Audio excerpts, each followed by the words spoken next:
Hello friends, வணக்கம். எல்லோரும் எப்படி இருக்கீங்க? நாங்கள் ரொம்ப நல்லா இருக்கோம்.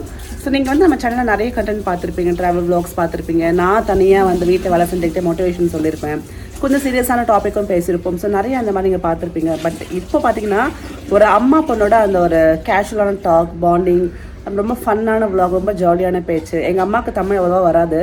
ஸோ அவங்களோட தமிழ் கொஞ்சம் நல்லா இன்ட்ரெஸ்டிங்காக இருக்கும் கேட்கறதுக்கு. ஸோ இது மாதிரி நிறைய வந்து இந்த கான்வர்சேஷன் பார்ப்பீங்க. ஸோ இனிமேல் இந்த விலாக்ஸ் கொஞ்சம் டிஃப்ரெண்ட்டாகவும் ஃபன்னாகவும் இருக்கட்டுமே. ஸோ பார்க்குற மக்களுக்கு வந்து ஒரு சாட்டிஸ்ஃபேக்ஷன் கண்டிப்பாக கிடைக்கும். கண்டிப்பாக நம்ம அம்மா மாதிரியே எல்லாம் இருக்காங்க அப்படின்ற மாதிரி தோணும் இல்லையா? ஸோ அந்த ஒரு குட் ஃபீல் கண்டிப்பாக இந்த விலாக்ஸ் கொடுக்கும். ஸோ இந்த விலாக்ஸ்க்கு உங்கள் சப்போர்ட் ரொம்ப தேவை. பாருங்கள், நிறைய வந்து அம்மா நிறைய விஷயங்கள் பேசுவாங்க. ஆக்சுவலாக பார்த்தீங்கன்னா பொதுவாக நான் அம்மா வீட்டுக்கு வந்து நிறைய பேசுவேன், பட் எதுவுமே நான் கேப்சர் பண்ண மாட்டேன். ரொம்ப காமெடியாக பேசுவாங்க. அவங்களோட ஹியூமர் சென்ஸ் எப்படின்னா, அவங்க சிரிக்க மாட்டாங்க, மற்றவங்க சிரிக்க வைப்பாங்க. அந்த மாதிரி நல்லாயிருக்கும். அண்ட் அந்த தமிழ் லாங்குவேஜ் வந்து அவங்க பேசுகிறப்ப இன்னும் கொஞ்சம் நல்லா ஃபன்னாகவும் ரொம்ப கொஞ்சம் பார்க்கறதுக்கு சைல்டிஷாகவும் இருக்கும். ஸோ மறக்காமல் இந்த விலாக்ஸ் பாருங்கள், சப்போர்ட் பண்ணுங்கள். நிறைய வரப்போகுது இனிமேல்.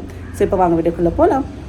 பொதுவாக வந்து வீட்டில் அக்கா தங்கச்சி இருந்தாலோ இல்லை இந்த மாதிரி வந்து யங்காட மாம் இருந்தாலோ வந்து ட்ரெஸ்ஸை மாற்றி போட்டுக்கிறது, நகையெல்லாம் மாற்றி போட்டுக்கோல. ஸோ இன்னைக்கு வந்து நானும் எங்கள் அம்மாவும் வந்து செயினை வந்து இன்டர்சேஞ்ச் பண்ணிக்கிட்டோம். எங்கள் அம்மா செயின், எங்கள் அம்மாவோட செயின் நான் போட்டிருக்கேன், என்னோட செயின் எங்கள் அம்மா போட்டிருக்காங்க. வாமா வா காட்டு. இவங்க எங்கள் அம்மா நெக்லஸ் சரி பண்ணிட்டு வராங்க.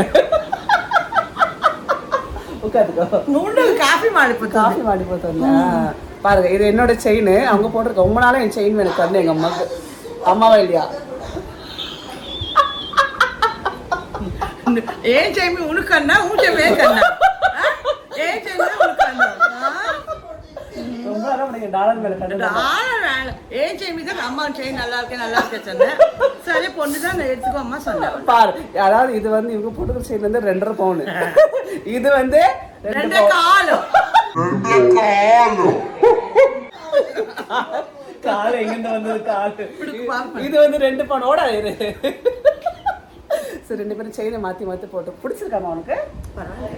ஐயோ அவ்வளோ போய் பேசுறாங்க பாரு வீடியோ முன்னாடி. என் செயின் முன்னாடி என் செயின் கிடையாது, லக்ஷ்மி டாலர். லக்ஷ்மி டாலர், $14, ராசியான் டாலர். அம்மா கையிலேருந்து வர எல்லா நகையுமே ராசியான நகை தான். நல்லா வந்து வாங்கி போட்டிருக்கேன். போறப்ப கொடுத்துட்றேன். என்ன ரொம்ப ஃபீல் பண்ணாது. போறேன் மேலே தண்ணி ஊற்றுறோம் செடிக்கு. உன் குழந்தைங்களை பார்க்க போறியா? என் பசங்களுக்கு சோறு ஊட்டணும் இல்லையா? சோறு போடும். அப்புறம் இன்னைக்கு நீ ஸ்பெஷலாக ஒன்று பண்ணி தரேன்னு சொன்னேன். சஸ்பென்ஸ். இங்கிலீஷ் நல்லா பேசுற மாதிரி. நான் டீச்சரே. சரி. எந்த ஸ்கூலுக்குமா? నాదే సొంత స్కూల్, కాన్వెంట్ తెలుసా? తమిళ్ సొంత స్కూల్ కాన్వెంట్ అండి. எந்த ஊர்மா? ஆந்திரா. கோபாலபுரம். அங்க நீ டீச்சர்? ஆமா. பாவம் பசங்க. டிஸ்ட்ரிக்ட்ல டீச்சர் பிளஸ் ஹெச்எம் ஓனர் எல்லாமே நான் தான். நீ தான் எல்லாமே. ஆமா. சூப்பர்மா, கலக்குற. நீ வந்து ஸ்ட்ரிக்டான டீச்சர் சொல்றீங்க, என்னால நம்பவே முடியல. நான் ஸ்ட்ரிக்ட் ராஜன் டீச்சர் வந்துட்டாங்க சொல்லுவாங்க. ராஜன் டீச்சர் வந்துட்டாங்க. நான் பெருக்கிறேன், கொடு. நான் பெருக்கிறேன். புடவை ரொம்ப நல்லா இருக்கே, புதுசா? என்கிட்ட சொல்லவே இல்லை நீ. என் தங்கச்சி கொடுத்தாச்சு. இது அழகா இருக்குமா சாரி? என் தங்கச்சி கொடுத்தாச்சு. சரி. என் தங்கச்சி சொந்த தங்கச்சி கிடையாது, வாடகை தங்கச்சி. சித்தப்பா பொண்ணு. அது சொல்லி ஆகணுமா? என் சொந்த தங்கச்சி கிடையாது அப்படின்னு. சொந்த தங்கச்சி வேற படம் கொடுத்தாச்சு. இது மாதிரி தெரியல அந்த பொண்ணுக்கு. அன்னபூர்ணா அது பேரு. சித்தப்பா பொண்ணு, என் ஃப்ரெண்டு மாதிரி இருக்கும். அப்படியா? சரி நான் பெருக்கி முடிச்சிடுறேன். நீ என்ன சஸ்பென்ஸ் அது சொல்ல? என்ன சஸ்பென்ஸ்? ஒன்று சஸ்பென்ஸ் இரு, ஒரு நிமிஷம். அதெல்லாம் போய் சரி, இப்போ பெருக்கணுமா? பெருக்கிட்டே நான் பெருக்கிறேன். நீ எதுக்கு வாங்குற? நான் பெருக்கிறேன். அப்புறம் மக்கள் வந்து உங்க அம்மா வேலை வாங்கிட்டே பாக்குறேன், நீ வேலை செய்ய அப்படின்வாங்க. நான் கொஞ்சம் வேலை செய்யறேன், சரியா?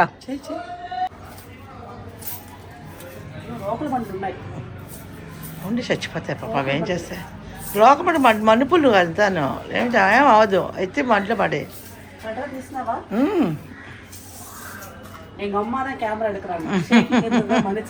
స్వాతి ముత్యం కాదు, సాగర్ సంగమంలో కమలాసన్ ఫోటోలు తీయమంటాడు, చూసావా? சாகர் சங்கமம் தமிழ் சினிமா. தமிழ்ல ஏன்னு தெரியல. அதுல வந்து கமல்ஹாசன் அசிஸ்டன்ட் வந்து போட்டோ, கால் தனியா கழுத்து தனியா கை தனியா தான். I know Asha. English I am a teacher. வேலையெல்லாம் முடிச்சிட்டியா? கார்டனிங் வேலை தண்ணியெல்லாம் ஊற்றியாச்சு. சரி இப்போ சொல்லு சஸ்பென்ஸ் என்ன? சஸ்பென்ஸ் என்ன சொன்னேன்ல, சத்தமாக பேசணும். சஸ்பென்ஸ் அது சொன்ன என்ன தெரியுமா உனக்கு? இங்க வா. இது இது இருக்குல்ல, அது என்னது? அது இது கற்பூர வள்ளி. அதுல உனக்கு இது பஜ்ஜி பண்ண போறோம். இதுல பஜ்ஜி கொஞ்சம் சத்தமா பேசுமா? பஜ்ஜி போட போறேன் ஆஷா. இது என்ன இலை? இது ஓம இலை. ஓம இலை பஜ்ஜி பண்ண போறேன். சரி, இன்னைக்கு என்ன டிஃபன் என்ன தருது? ஸ்நாக்ஸ். ஸ்நாக்ஸ் இதான் நான் பண்ண போறேன். ஓகே, ரெசிபி பாத்துடலாமா? வா வாங்க வாங்கறதுக்கு வாங்க வாங்க வாங்க.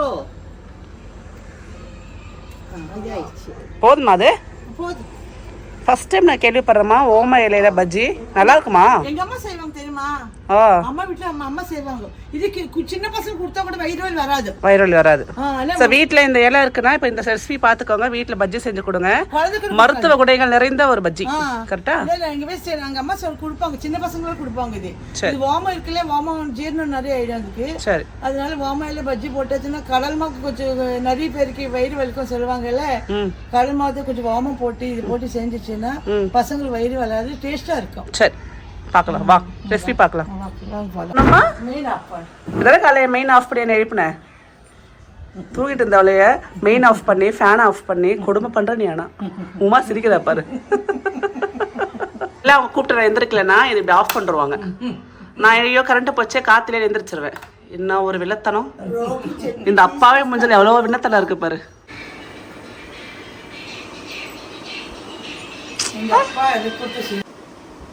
கல்யாண நாள் கிஃப்ட் சூப்பரா இருக்குமா? மா இன்டி லட்சுமிக்கு லட்சுமி தேவி. லட்சுமி தேவி தெலுங்குல சொல்றது, அப்படியே தமிழ்ல சொல்லாத? எங்க வீட்டு லட்சுமிக்கு லட்சுமி கம்மல். ரொம்ப நல்லா இருக்குமா? தேங்க்யூ. போட்டுக்குவா. நல்லா இருக்கா? காதோட தோடு நல்லா இருக்குமா?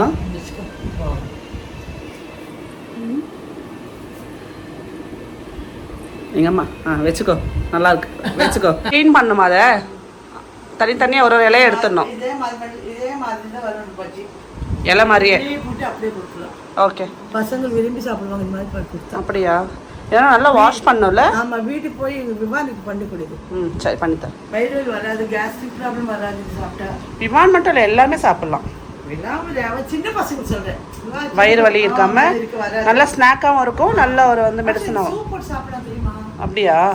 சூப்பரா இருக்கும். சூப்பர் ஜீரணால கேஸ்ட்ரிக் ப்ராப்ளம் வச்சுன்னா சூப்பர் சாப்பிடலாம். Okay okay. உடையக்கூடாது இலை, இப்படிதான் கழுவணும். இப்படி வந்து வளைஞ்சு போயிடாது. சரி, இலை முழுசா கழுவணும். இந்தா தவிச்ச வாய்க்கு தண்ணி தரேன். தேங்க்யூ. ஏ கடல் பருப்பு ஊற போட்டு வச்சிரு. ஆனால் பஜ்ஜி மாவுலையும் பண்ணலாம்ல? பஜ்ஜி மாவுல பண்ணலாம். இது போட்டு இன்னும் டேஸ்ட்டாக இருக்குமா? கடலை பருப்பு நேற்று எப்போ ஊற போட்டேன்? காலையில்.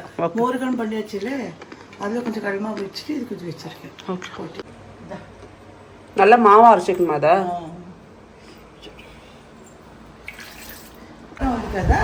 என்ன காரம் இது? జీలకర్ర కారం అంటారు. అంటే జీలకర్ర ఉప్పు కారం మూడు మిక్సీలో పొడినా. జీలకర్రనా? ఇది సీరగం ఉప్పు కారం ములగత్తూలు మూడు మిక్సీలో போட்டு நான் ஃப்ரை பண்ணி வச்சிருப்பேன். இது பொரியலுக்கு போட போறேன் காரம். அந்த காரம் இது போட்டா நல்லா இருக்கும். சீரகம் வாசனை வரும், கொஞ்சம் காரம் இருக்கும். அரைச்ச கடலை மாவுல தண்ணியா அரைச்சுக்கணும். கொஞ்சம் வந்து ஒரு டிப் சொல்றாங்க, பஜ்ஜி வந்து கடையில போற பஜ்ஜி மாதிரி வரதுக்கு. என்ன டிப்புமா? டாடி ఒకసారి బజ్జీ షాప్ వెళ్ళి தமிழ்ல பேசணும். అదే சொன்னேன். டாடி ஒரு வாட்டி பஜ்ஜி ஷாப் போயிருக்காரு. கொஞ்சம் பஜ்ஜி போடும்போது பார்த்துருக்காரு அப்பா. பார்த்துட்டு நீ என்ன மாவுல என்ன கலக்குறன்னா அவர் சொன்னார், 1/2 கிலோ பஜ்ஜி மாவு வச்சுன்னா சார் 100 கிராமேனா நாங்கள் மைதா மாவு கலக்குறோம். மைதா மாவு கழிச்சுன்னா பஜ்ஜி போடும்போது அப்படி கீழே ஒட்டாமல் அப்படியே பஜ்ஜி கொட்டிட்டு வரும்ல, மாவு பஜ்ஜி கொட்டி வரும், பிரிஞ்சு போகாது, உடையாது. சூப்பராக வரும். சரி ட்ரை பண்ணலாம். கொஞ்சோண்டு சோடா, ஆப்ப சோடா, கொஞ்சோண்டு மைதா, சும்மா ஒரு கைப்பிடி போடுற. ஓமம் இல்லைல்ல, ஒன்றும் கொஞ்சம் ஓமம் போடணுமா? ஓகே, ஓம பஜ்ஜின்னு. ஓகே, என்ன சூடாகுதா? மாவு பாருங்க, இந்த மாதிரி கன்சிஸ்டன்சியில் ரெடியாக இருக்கு. கொஞ்சம் அரிசி மாவு சேர்த்தல, கொஞ்சோண்டு அரிசி மாவு. மெல்ல மெல்ல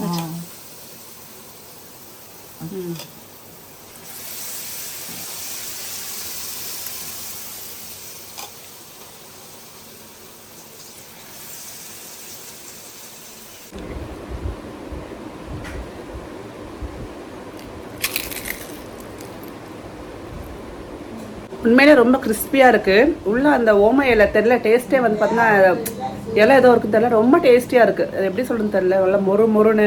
மறக்காம ட்ரை பண்ணி பார்த்துட்டு பசங்க செஞ்சு கொடுங்க. ஹெல்த்துக்கு ஹெல்த்தும் ஆச்சு, அதே மாதிரி ஸ்நாக்ஸும் ஆச்சு.